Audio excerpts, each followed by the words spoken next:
Watch ഇട്ടോളൂ, clock വെച്ചോളൂ, അല്ലെങ്കിൽ അലാറം വെച്ചോളൂ, എന്ത് വേണമെങ്കിലും ചെയ്തോളൂ. ആ ടൈമിനുള്ളിൽ തന്നെ നിങ്ങൾ ആ ക്വസ്റ്റ്യൻസ് കംപ്ലീറ്റ് ആക്കണം. ഇപ്പോൾ ഫിസിക്സിൽ മിനിമം നിങ്ങൾ 50 ക്വസ്റ്റ്യൻസ് പെർ കോൺസെപ്റ്റ് നിങ്ങൾ 50 ക്വസ്റ്റ്യൻസ് നോക്കണം. ഫസ്റ്റ് ടൈമിലൊക്കെ എത്രത്തോളം നെഗറ്റീവ് വരുന്നോ അതൊക്കെ നിങ്ങൾക്ക് നീറ്റ് എക്സാമിന്റെ സമയത്ത് നമ്മൾക്ക് യൂസ്ഫുൾ ആയിരിക്കും. Hello hi NEET aspirants, welcome to DNA learning.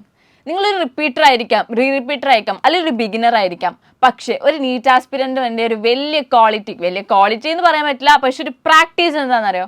Question practice. ഒരു ഹാബിറ്റായിട്ട്, ഒരു റുട്ടീനായിട്ട് ആ ഒരു എക്സാം വരെയുള്ള ദിവസങ്ങളിൽ നിങ്ങൾ ചെയ്തുകൊണ്ടിരിക്കുന്ന ഒരു ഹാബിറ്റ് ആയിരിക്കണം ക്വസ്റ്റ്യൻ പ്രാക്ടീസ്. അപ്പോൾ ഇന്ന് ശരിക്കും നിങ്ങളോട് എനിക്ക് പറയാനുള്ളത് മീൻസ് എങ്ങനെയാണ് ക്വസ്റ്റ്യൻസ് പ്രാക്ടീസ് ചെയ്യുക എന്നുള്ളതാണ്.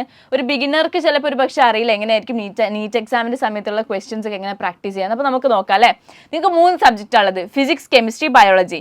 ഇതിനൊരു വെയിറ്റേജ് അല്ലെങ്കിൽ നിങ്ങൾക്ക് വരുന്ന ക്വസ്റ്റ്യൻസ് നോക്കിക്കഴിഞ്ഞാൽ ഫിസിക്സിൽ നിന്ന് 45 ക്വസ്റ്റ്യൻസ്, കെമിസ്ട്രിയിൽ നിന്ന് 45 ക്വസ്റ്റ്യൻസ്, ബയോളജിയിൽ നിന്ന് 90 ക്വസ്റ്റ്യൻസ് വരിക.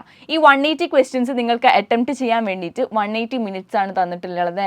അപ്പോൾ എന്താ 180 മിനിറ്റ്സിനുള്ളിൽ നിങ്ങൾ ഈ മൊത്തം ക്വസ്റ്റ്യൻസ് അറ്റംപ്റ്റ് ചെയ്യുന്നത്. നിങ്ങൾ അത്രക്കും ടൈം മാനേജ് ചെയ്തിട്ടായിരിക്കണം ഇത്രയും കാലം പ്രാക്ടീസ് ചെയ്തിട്ടുള്ളത് അല്ലേ.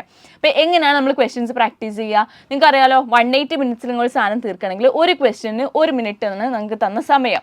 നിങ്ങളിപ്പോൾ ഒരു ചാപ്റ്റർ പഠിക്കുന്നുണ്ടെന്ന് വിചാരിച്ചോ, ഫിസിക്സ്, കെമിസ്ട്രി, ബയോളജി എടുക്കുന്ന സമയത്തിൽ ക്വസ്റ്റ്യൻ പ്രാക്ടീസിന് ഇമ്പോർട്ടൻസ് ഉള്ളത് ഏത് സബ്ജക്റ്റിലാണ്? ഫിസിക്സിലല്ലേ. ഇപ്പോൾ ഫിസിക്സിൽ നിങ്ങൾ ഒരു ചാപ്റ്റർ പഠിച്ചുകൊണ്ടിരിക്കുകയാണ്, ഒരു കോൺസെപ്റ്റ് നിങ്ങൾ പഠിച്ചിട്ടുണ്ടെങ്കിൽ ആ കോൺസെപ്റ്റ് റിലേറ്റഡ് ആയിട്ടുള്ള ക്വസ്റ്റ്യൻസ് നിങ്ങൾ പ്രാക്ടീസ് ചെയ്യുക.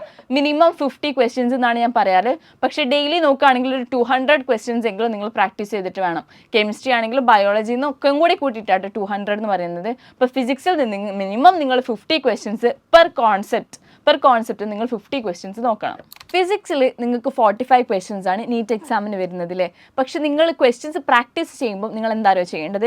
ഫിസിക്സിൽ നിങ്ങളൊരു 50 ക്വസ്റ്റ്യൻസ് നിങ്ങൾ ചൂസ് ചെയ്യുകയാണ്. ഒരു 50 ക്വസ്റ്റ്യൻസ് നിങ്ങൾ ചൂസ് ചെയ്യുകയാണെങ്കിൽ ആ 50 ക്വസ്റ്റ്യൻസ് ചെയ്തെടുക്കാൻ മാക്സിമം ഒരു 60 മിനിറ്റ്സ് മാത്രമേ നിങ്ങൾ ടൈം കൊടുക്കാൻ പറ്റുള്ളൂ. ടൈം എങ്ങനെയാണെന്ന് വെച്ചാൽ നിങ്ങൾ വീട്ടിൽ നിന്ന് പ്രാക്ടീസ് ചെയ്യുമ്പോൾ, നിങ്ങൾ ഹോസ്റ്റലിൽ നിന്ന് പ്രാക്ടീസ് ചെയ്യുമ്പോൾ കാര്യമാണ് ഞാൻ പറയുന്നത്. 60 മിനിറ്റ്സ് ഈ 50 ക്വസ്റ്റ്യൻസിന് അലൗ ചെയ്യുക. ഈ 60 മിനിറ്റിനുള്ളിൽ നിങ്ങൾക്ക് എത്ര ക്വസ്റ്റ്യൻസ് ചെയ്യാൻ പറ്റും അത്ര ക്വസ്റ്റ്യൻസ് നിങ്ങൾ ചെയ്താൽ മതി. അതിൽ കൂടുതൽ ടൈം നിങ്ങൾ എടുത്തിട്ട് ചെയ്യരുത്. 60 മിനിറ്റിൽ നിങ്ങൾക്ക് എത്ര ക്വസ്റ്റ്യൻസ് അറ്റംപ്റ്റ് ചെയ്യാൻ പറ്റുമോ അത് മാത്രം നോക്കുക. ഇനി ചെയ്യേണ്ടത് എങ്ങനെയാണെന്ന് പറഞ്ഞു തരട്ടെ. ഒരു ന്യൂസ് പ്രിന്റ് എടുക്കുക. അപ്പോൾ നിങ്ങളൊരു ന്യൂസ് പ്രിന്റ് എന്ന് വെച്ചോ, ന്യൂസ് പ്രിന്റ് എടുത്തു. ന്യൂസ് പ്രിന്റ് കുറേ ബുക്കുകളൊക്കെ ഇപ്പോൾ അവൈലബിൾ ആണ്. അല്ലെങ്കിൽ നിങ്ങൾ സ്വന്തമായിട്ട് സ്റ്റേപ്പിൾ അടിച്ചാൽ മതി. എന്നിട്ട് ഓരോ ക്വസ്റ്റ്യൻ്റെ നമ്പർ ഇടുക. 1, 2, 3 എന്നൊക്കെ നമ്പർ ഇട്ടതിന് ശേഷം അതിൽ തന്നെ നിങ്ങൾ ഒരു ക്വസ്റ്റ്യൻ്റെ ആൻസർ അല്ലെങ്കിൽ ഓപ്ഷൻ ഏതാണ്, എ ആണെങ്കിൽ ഇപ്പം എ എഴുതുക, ബി എഴുതുക, അല്ലെങ്കിൽ സി എഴുതുക. ഇങ്ങനെ 4, 5, 6 എന്നൊക്കെ ഏതെങ്കിലും ക്വസ്റ്റ്യൻ നിങ്ങൾക്ക് അറ്റംപ്റ്റ് ചെയ്യാൻ അറിയില്ല അല്ലെങ്കിൽ ആൻസർ കിട്ടുന്നില്ലെങ്കിൽ നിങ്ങൾ എന്ത് ചെയ്യാം? ജസ്റ്റ് ക്രോസ് ഔട്ട് ചെയ്യാം, അവിടെ എഴുതണ്ട, നെക്സ്റ്റ് ക്വസ്റ്റ്യനിലേക്ക് പോവാം. ഈ 60 മിനിറ്റിനുള്ളിൽ ഈ 50 ക്വസ്റ്റ്യൻസ് എന്തായാലും വായിച്ചെങ്കിലും നിങ്ങൾ കംപ്ലീറ്റ് ചെയ്യാവുന്ന രീതിയിൽ തന്നെ നിങ്ങൾ പ്രാക്ടീസ് ചെയ്യണം. ഈ 50 ക്വസ്റ്റ്യൻസ് ഞാൻ പറയാൻ കാരണം എന്ന് വെച്ചാൽ 50 ക്വസ്റ്റ്യൻസ് കഴിഞ്ഞ് കഴിഞ്ഞാൽ നിങ്ങൾ എന്ത് ചെയ്യണം? അവിടെ സ്റ്റോപ്പ് ചെയ്തിട്ട് കറക്റ്റ് ചെയ്യാൻ വേണ്ടി നോക്കുക. മീൻസ് ഏതൊക്കെ ക്വസ്റ്റ്യൻസ് കറക്റ്റ് ആയിട്ടുണ്ടോ, റോങ് ആയിട്ടുണ്ടോ, കറക്റ്റ് ആയിട്ടുണ്ടോ, നെഗറ്റീവ് ഉണ്ടോ, പോസിറ്റീവ് ഉണ്ടോ എന്ന് നോക്കുക. കുറേ ക്വസ്റ്റ്യൻസ് ചെയ്ത് പോകാനായിട്ട് നല്ലത് അപ്പം തന്നെ ഇവാലുവേറ്റ് ചെയ്ത് പോകുന്നതാണ്. അപ്പോൾ നിങ്ങൾ സ്വന്തമായിട്ടാണ് എക്സാം എഴുതുന്നത്, സ്വന്തമായിട്ടാണ് ക്വസ്റ്റ്യൻസ് പ്രാക്ടീസ് ചെയ്യണമെന്ന് വെച്ചാൽ 50 ക്വസ്റ്റ്യൻസ് എടുക്കുക. അതിൽ നിങ്ങൾ കറക്റ്റ് ചെയ്യുക. പോസിറ്റീവ് എത്രയുണ്ട്, നെഗറ്റീവ് എത്രയുണ്ട്, നെഗറ്റീവിൻ്റെ കോൺസെപ്റ്റ് മാത്രം പഠിക്കുക, അതിൻ്റെ ഇക്വേഷൻസ് മാത്രം റെഫർ ചെയ്യുക, വീണ്ടും ക്വസ്റ്റ്യൻസ് പ്രാക്ടീസ് ചെയ്യുക. ഈ ന്യൂസ് പ്രിന്റിലൊക്കെ നമ്മൾ എഴുതി പഠിക്കുക ബയോളജിക്കോ ഫിസിക്സിനും കെമിസ്ട്രിക്കോ ഒക്കെ ആണ് കേട്ടോ. അതൊക്കെ ഫസ്റ്റ് ചെയ്യേണ്ട കാര്യങ്ങളാണ്. പക്ഷേ ഇനി കുറച്ച് കാലം കൂടെ നമുക്ക് ബാക്കിയുള്ളൂ. ഈ സമയത്ത് നിങ്ങൾ മെയിനായിട്ട് OMR ഷീറ്റിലാണ് ബബിൾ ചെയ്ത് പഠിക്കേണ്ടത്. OMR ഷീറ്റ് എല്ലാവർക്കും അറിയാലോ, ഓൺലൈനായിട്ടൊക്കെ അവൈലബിൾ ആണ്, ഗൂഗിളിലൊക്കെ അവൈലബിൾ ആണ്. അപ്പോൾ ഇതൊക്കെ പ്രിൻ്റ് എടുത്ത് വെച്ചിട്ട് അല്ലെങ്കിൽ ഇത് വാങ്ങിക്കാൻ കിട്ടും, ചീപ്പ് റേറ്റിലൊക്കെ വാങ്ങിക്കാൻ കിട്ടും. അപ്പോൾ അത് എടുത്തിട്ട് അതിൽ ബബിൾ ചെയ്ത് വേണം പഠിക്കാൻ വേണ്ടിയിട്ട്. ബബിൾ ചെയ്യുന്നതിനനുസരിച്ച് എന്നാലും നമുക്ക് ആ ഒരു ഓർഡർ കിട്ടുള്ളൂ. നമ്പർ കാണുമ്പം ആ ക്വസ്റ്റ്യൻ നമ്പർ കാണുമ്പോൾ അതിനനുസരിച്ച് ബബിൾ ചെയ്യാൻ പറ്റുന്നുണ്ടോ എന്ന് നോക്കാൻ വേണ്ടിയിട്ട്. അപ്പോൾ അങ്ങനെ ബബിൾ ചെയ്തിട്ട് വേണം പഠിക്കാൻ. നിങ്ങൾ തന്നെ ഇവാലുവേറ്റ് ചെയ്യുക, ആ രീതിയിലേക്ക് പോവുക. പിന്നെ സൊല്യൂഷൻസ് നോക്കുക. എപ്പോഴും ആലോചിക്കേണ്ടത് നിങ്ങൾ എത്രയാണോ ടൈം അലൗട്ട് ചെയ്തത്. ഇപ്പോൾ വാച്ച് ഇട്ടോളൂ, ക്ലോക്ക് വെച്ചോളൂ, അല്ലെങ്കിൽ അലാറം വെച്ചോളൂ, എന്ത് വേണമെങ്കിലും ചെയ്തോളൂ. ആ ടൈമിനുള്ളിൽ തന്നെ നിങ്ങൾ ആ ക്വസ്റ്റ്യൻസ് കംപ്ലീറ്റ് ആക്കണം. എക്സ്ട്രാ ടൈം നിങ്ങൾ കൊടുക്കാൻ പോകരുത്. ഈ ചില ക്വസ്റ്റ്യൻസ് നിങ്ങൾ ചെയ്യുന്ന സമയത്ത് അഡ്വാൻസ്ഡ് ആയിട്ടുള്ള ക്വസ്റ്റ്യൻസ് ഉണ്ടാവും. അഡ്വാൻസ്ഡ് ആയിട്ടുള്ള ക്വസ്റ്റ്യൻസിന് കുറച്ചും കൂടെ ടൈം വേണ്ടി വരും അല്ലേ.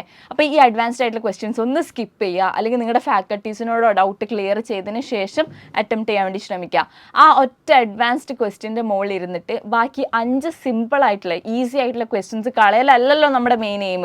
നമ്മുടെ മെയിൻ എയിം ചെയ്യുമ്പോൾ എന്താ, നമ്മൾ പഠിച്ച കാര്യങ്ങൾ, നമ്മൾ ഈസി ആയിട്ട് നമുക്ക് ചെയ്യാൻ അറിയുന്ന കാര്യങ്ങൾ വേഗം അറ്റംപ്റ്റ് ചെയ്ത് പോകലാണ് നമ്മുടെ മെയിൻ ആയിട്ടുള്ള എയിം. അതിൽ നിന്നാണ് നമുക്ക് സ്കോറും കിട്ടാൻ പോണത്. അപ്പോൾ എപ്പോഴെങ്കിലും നിങ്ങൾ ടഫ് ആയിട്ടുള്ള ഒരു ക്വസ്റ്റ്യൻ്റെ അടുത്ത് എത്തുകയാണെങ്കിൽ അതിൽ കൂടുതൽ ടൈം സ്പെൻഡ് ചെയ്യാതെ ഈസി ആയിട്ടുള്ള ക്വസ്റ്റ്യൻസിൽ തന്നെ അറ്റംപ്റ്റ് ചെയ്ത് പോകാൻ നോക്കണം. ഈ ബയോളജിയിൽ എല്ലാവരും പറയും ക്വസ്റ്റ്യൻസ് ചെയ്യേണ്ട, ക്വസ്റ്റ്യൻസ് പ്രാക്ടീസ് ചെയ്യേണ്ട എന്നൊക്കെ പറയുന്ന ആൾക്കാരുണ്ടാവും കേട്ടോ.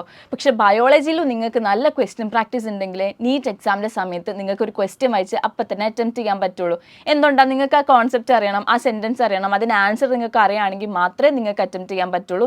കൂടുതൽ ആൾക്കാർക്ക് നെഗറ്റീവ് വരുന്നതും ബയോളജിയിലായിരിക്കും. അപ്പോൾ ബയോളജിയുടെ ക്വസ്റ്റ്യൻസ് നിങ്ങൾക്ക് എപ്പൊക്കെ ബോറടിക്കുമോ അപ്പൊക്കെ ചെയ്യാം. നിങ്ങൾക്ക് ഒരു ടോപ്പർ എന്ന നിലയ്ക്ക്, ഞാൻ ടോപ്പർ എന്ന എൻ്റെ കൂടെ പഠിക്കുന്ന ടോപ്പറായിട്ടുള്ള സ്റ്റുഡൻസ് ഒക്കെ പറഞ്ഞത് എന്താണെന്ന് വെച്ചാൽ ബയോളജി നിങ്ങൾക്ക് ബോറടിക്കുമ്പോൾ ചെയ്യാം. ചില ആൾക്കാർക്ക് ഉണ്ടാവും ഉച്ചയ്ക്ക് ഫുഡ് കഴിച്ച് കഴിഞ്ഞാൽ ഉറക്കമൊക്കെ വരുമല്ലേ, അപ്പോൾ ആ സമയത്ത് നിങ്ങൾ എന്ത് ചെയ്യുക, ബയോളജിൻ്റെ ക്വസ്റ്റ്യൻസ് അറ്റംപ്റ്റ് ചെയ്ത് നോക്കുക. അങ്ങനെ കുറേ ക്വസ്റ്റ്യൻസ് അറ്റംപ്റ്റ് ചെയ്ത് മോക്ക് ടെസ്റ്റിന് കുറേ ക്വസ്റ്റ്യൻസ് ചെയ്താണ് നിങ്ങൾക്ക് നല്ല രീതിയിൽ സ്കോർ ചെയ്യാൻ പറ്റുക.